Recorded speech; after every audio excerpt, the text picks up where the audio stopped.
তোমরা TikTok চালাচ্ছ, PUBG খেলতেছো, free fire খেলতেছো, মেয়ে নিয়ে পড়ে আসো। আল্লাহ পাক তার প্রতি রহম করুন যে আমার এই কথাগুলোকে অন্যের কাছে পৌঁছে দিবে।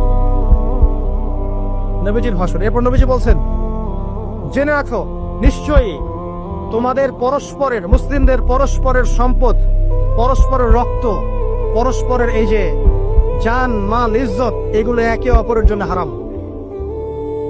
মুসলিমদের পরস্পরের রক্ত, পরস্পরের ইজ্জত সম্মান একে অপরের জন্য হারাম। এর হানি করা একে অপরের জন্য হারাম। ঠিক যেমন আজকের এই দিন হারাম, এই শহর হারাম, এই মাসও হারাম। নবী করিম সাল্লাল্লাহু আলাইহি ওয়াসাল্লাম বলছিলেন, জেনে রাখো তিনটা বিষয়ে যেন তোমাদের অন্তর কখনো খেয়ানত না করে।